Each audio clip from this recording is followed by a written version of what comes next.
Automatically 5 سال کے لیے کیا بن جاؤں گا؟ صدر بن جاؤں گا۔ یعنی اس نے کہا کہ میں آرمی چیف کا عہدہ چھوڑ دوں گا اور صدر بن جاؤں گا 5 سال کے لیے۔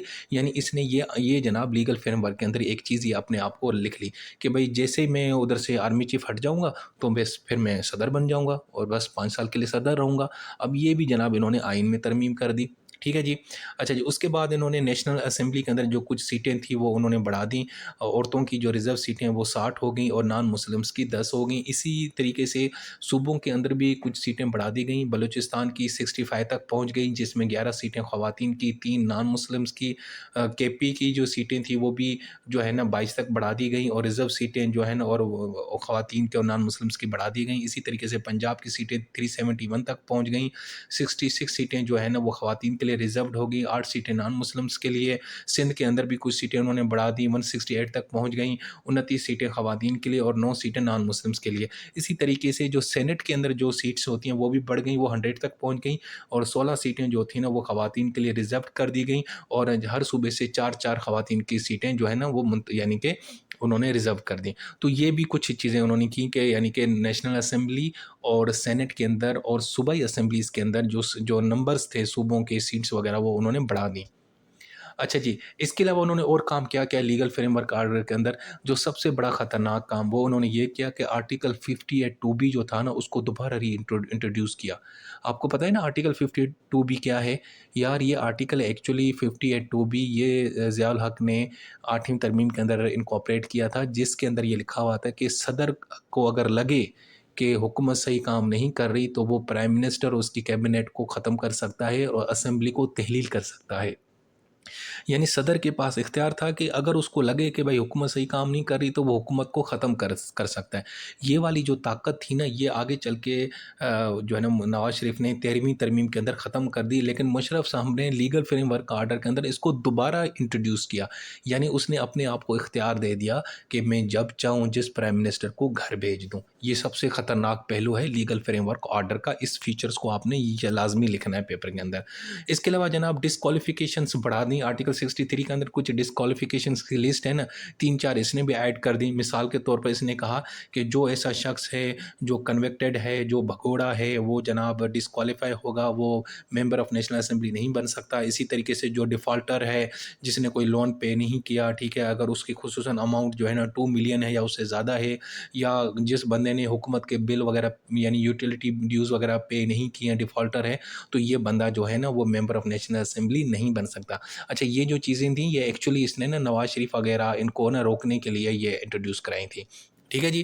اس کے علاوہ جناب انہوں نے کیا کیا، جو ڈسکوالیفیکیشن ہوتی ہے آن دا گراؤنڈز آف ڈیفیکشن، جو آپ ایک بندہ دوسری پارٹی میں چلا جاتا ہے یا دوسری پارٹی کے حق میں ووٹ دیتا ہے، اپنی پارٹی کے خلاف ووٹ دیتا ہے، وہ والی چیزیں اس نے مزید جو ہے نا تھوڑا اس کا بہتر کیا۔ اس نے کہا کہ یار کوئی بھی بندہ پارلیمانی پارٹی کا بندہ وہ ڈسکوالیفائی ہو جائے گا ڈیفیکشن کے نتیجے میں اگر وہ اپنی پارٹی سے ریزائن دے دے یا دوسری پارٹی کو جوائن کر دے یا اپنی پارٹی کی ڈائریکشن کے خلاف ووٹ دے، خصوصاً جب پرائم منسٹر اور سی ایم کا الیکشن ہو یا ووٹ آف نو کانفیڈنس ہو یا بجٹ بل ہو۔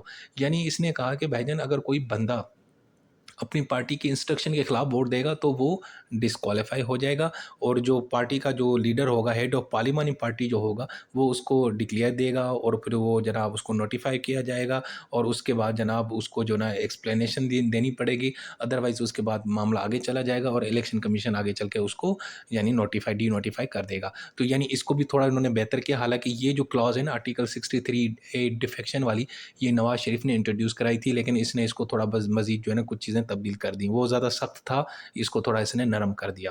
اچھا جی، اس کے علاوہ جناب ایک میڈیشن کمیٹی کا بھی کانسیپٹ لے کے آئے کہ اگر کسی بھی بل کے معاملے کے اوپر جو دونوں ہاؤسز ہیں پارلیمنٹ کے، نیشنل اسمبلی اور سینٹ میں، اگر کوئی اختلاف ہو تو اس کو ختم کرنے کے لیے کمیٹی بنائی جائے گی۔ اس کمیٹی میں 16 بندے ہوں گے، 8 بندے جو ہے نا نیشنل اسمبلی سے ہوں گے اور 8 سینٹ سے ہوں گے۔ اچھا جی، اس کے علاوہ انہوں نے کہا کہ جو گورنر ہے نا اس کو اب جناب جو ہے نا پریزیڈنٹ صاحب بھی اپائنٹ کریں گے، لیکن کس سے مشورہ کریں گے؟ پرائم منسٹر سے۔ اس کے علاوہ جناب جو پاور پریزیڈنٹ کے پاس تھی نا کہ وہ نیشنل اسمبلی کو تحلیل کر سکتا ہے اگر اس کو لگے کہ حکومت صحیح کام نہیں کری، تو اسی طریقے سے گورنر صاحب کو بھی آرٹیکل 112 سب کلاس 2 کے اندر یہ اختیار دیا گیا کہ وہ صوبائی حکومت کو ختم کر سکتے ہیں اور اسمبلی کو تحلیل کر سکتے ہیں۔ اس کے علاوہ جناب لیگل فریم ورک آرڈر کے اندر جو اچھی چیز تھی وہ یہ تھی کہ لوکل گورنمنٹ جو سسٹم ہے آرٹیکل 140A اس کو جناب آئین کا حصہ بنا دیا گیا کہ یعنی اب یہ آئینی ہماری ذمہ داری ہے کہ ہم نے لوکل گورنمنٹ سسٹم کو لے کے آنا ہے اور الیکشن کرانے ہیں. ٹھیک ہے جی. اس کے علاوہ جناب انہوں نے نیشنل سیکورٹی کونسل بنائی. یہ جناب آرٹیکل 152A کا اضافہ کر کے یہ ایک ادارہ بنائے گا. یہ جو ادارہ تھا ایکچولی یہ جو ہے نا 18ویں ترمیم کے اندر ختم کر دیا، لیکن اس نے اس کو دوبارہ جو ہے نا وہ ایڈ کر دیا. اور اس کونسل کے اندر 4 جو ہے نا military leaders, chairman of joint chief of staff, جو 3 چیفس ہیں ہمارے پاکستان آرمی، نیوی اور ایئر فورس کے. اب یہ جو کمیٹی ہے نا، یہ کونسل جو ہے نا نیشنل سیکورٹی کونسل، یہ جناب جتنے بھی اہم معاملات ہیں حکومت کی ساورنٹی کے، سیکورٹی کے، انٹیگریٹی کے، یہ دیکھے گی. تو جناب بھائی صاحب نے یہ ایک کونسل بنا دی اور اس کو زیادہ طاقتور دے دی اور یہ سب سے تگڑا جو ہے نا ایک ادارہ بن گیا. ٹھیک ہے جی. یہ بھی اس نے لیگل فریم ورک آرڈر کے اندر یہ جناب آئین کے اندر یہ ایک شک ڈال دی. اس کے علاوہ جناب اس نے کیا کیا، جو الیکشن کمیشن ہیں ان کے نمبرز بڑھا دیے. انہوں نے کہا کہ جناب جتنے بھی ہائی کورٹس ہیں نا جو ہے نا ان کے جو ججز ہیں نا وہ لیے جائیں گے. ہر ایک جج ایک صوبے سے لیا جائے گا کمیشن کے لیے، تاکہ کمیشن مزید یعنی کہ اس کی نمبرز بڑھ جائیں. اس کے علاوہ انہوں نے یہ کہا کہ جناب اب پریزیڈنٹ جو ہے نا وہ نگران حکومت کو اپائنٹ کرے گا. ٹھیک ہے، جب نیشنل اسمبلی ڈیزالو ہو جائے گی. اسی طریقے سے گورنر صاحب جو ہے نا صوبے کے اندر نگران حکومت اپائنٹ کریں گے. یعنی آپ کو پتہ ہے جب الیکشن ہونے والے ہوتے ہیں تو جب حکومت کا ٹائم پورا ہو جاتا ہے، اسمبلی کا وقت پورا ہو جاتا ہے، اسمبلی تعلیل ہو جاتی ہے، 5 سال پورے ہو جاتے ہیں، تو نئے الیکشن ہوتے ہیں. تو نئے الیکشن کے سے پہلے ایک نگران سیٹ اپ آتا ہے. تو یہ کہہ رہے ہیں کہ جناب وہ کون اپائنٹ کرے گا؟ پریزیڈنٹ اپائنٹ کرے گا. ٹھیک ہے جی. اچھا جی. اس کے علاوہ پھر انہوں نے یہ کہا کہ بھائی جان مشرف صاحب نے جتنے بھی آرڈر جاری کیے تھے نا، ٹھیک ہے نا، یہ جو بھی اس کا یہ پیریڈ تھا، یہ 1999 سے لے کر 2002 تک جتنے بھی آرڈر جاری کیے تھے مارشل لاء کے اندر، ان کو ویلیڈیٹ کیا گیا. ان کو کہا کہ جی ان کو جائز قرار دیا جا رہا ہے، ان کو کوئی بندہ چیلنج نہیں کرے گا. اس کے علاوہ انہوں نے مزید یہ کہا کہ جناب اس لیگل فریم ورک آرڈر کے تحت 2002 کے الیکشن کرائے جائیں گے اور اس کو بھی ویلیڈیشن دی گئی. اور ساتھ میں ججز کی جو اپائنٹمنٹ ہے نا، جو اوتھ ہے نا، اس کے لیے بھی جناب انہوں نے آرٹیکل 270C ایڈ کیا، جس میں لکھا ہوا تھا کہ جو بندہ اصل میں مشرف صاحب نے ایک آرڈر جاری کیا تھا، وہ تھا اوتھ آف آفس آف ججز آرڈر 2000. اس کے تحت کہا تھا کہ بھائی جان جو بندہ جج جو ہے نا اس آرڈر کے تحت حلف لے گا وہ ٹھیک ہے، جو نہیں لے گا اس کو جناب کیا ہوگا، اس کو وہ آٹومیٹکلی وہ یعنی کہ عہدے سے برطرف ہو جائے گا، وہ گھر چلا جائے گا. یعنی مشرف صاحب نے کہا تھا کہ بھائی جو میں نے آرڈر بنایا ہے 2000 کا اوتھ والا، اس پہ اگر تم نے حلف لیا تو ٹھیک ہے، ادروائز گھر چلے جاؤ.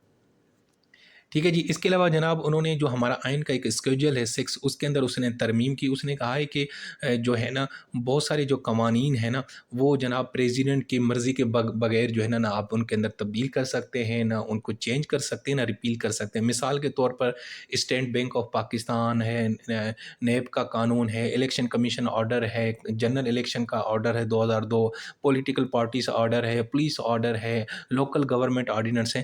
یعنی یہ جتنے بھی سارے اہم قوانین ہیں بھائی صاحب، وہ صدر کی مرضی کے بغیر آپ نہ ان کے اندر تبدیلی کر سکتے ہیں، نہ اس کو اندر کوئی چیز ان کو ریپیل کر سکتے ہیں. یہ بھی بڑی خطرناک ہے. یعنی یہ بھی اس نے اپنے آپ کو مزید مضبوط کیا. سو دوستو یہ تھے سارے کے سارے بنیادی کچھ اہم ترامیم. کچھ اور بھی تھیں چھوٹی موٹی، وہ میں نے مائنس کی ہیں کیونکہ وہ اتنی اہم نہیں تھی، لیکن یہ ساری اہم تھے فیچرز جو میں نے آپ کو بتایا. اب ہم اس کے اوپر تجزیہ پیش کرتے ہیں کہ بھائی اس کا یہ مطلب اس نے کیا کیا. بھائی صاحب اس نے سب سے پہلے جو آرٹیکل 58(2)B کو دوبارہ زندہ کیا نا، یہ خطرناک کام کیا. اب یعنی صدر کے پاس دوبارہ اختیار آ گیا تھا کہ وہ جب دل چاہے کسی بھی پرائم منسٹر کو گھر بھیج دے اور اسمبلی کو تعلیل کر دے، جب اس کا دل لگے یا اس کو سمجھے کہ یار اب یہ حکومت چل نہیں رہی، ان سے میں ان کو ختم کر دیتا ہوں. تو یہ ایک خطرناک طاقت اس کے پاس آ گئی. ٹھیک ہے جی. اس کے علاوہ یہی طاقت گورنر کے پاس آ گئی صوبے کے معاملات کے اندر، کہ وہ بھی صوبائی حکومت کو اسی طریقے سے ختم کر سکتے ہیں جس طرح صدر صاحب آرٹیکل 58(2)B کے تحت ختم کر سکتے ہیں. اس کے علاوہ جناب یہ جو انہوں نے نیشنل سیکورٹی کونسل بنائی نا، یہ ایک بڑا خطرناک، یعنی اب آرمی کے لوگ مل کے نا سارا ملک چلائیں گے. وہ آرمی کے لوگ جو ہے نا بیٹھ کے نا فیصلے کریں گے. یہ وہ مطلب اس کے اندر پرائم منسٹر، یہ وہ پولیٹیشنز، پارلیمنٹ کا کوئی کردار نہیں. اب یہ جو ادارہ تھا ایکچولی پارلیمنٹ سے بھی مضبوط ایک ادارہ انہوں نے آئین کے اندر انکارپوریٹ کر دیا. اس کے علاوہ جناب مشرف صاحب کا جو ڈیول رول تھا کہ وہ ایک طرف آرمی چیف بھی تھے اور صدر بھی تھے، یہ بڑا خطرناک تھا. اس نے اس آرڈر کے ذریعے اپنے آپ کو یعنی کہ سپورٹ پرووائڈ کی انڈائریکٹلی. اس نے کہا کہ حالانکہ آپ کو پتہ ہے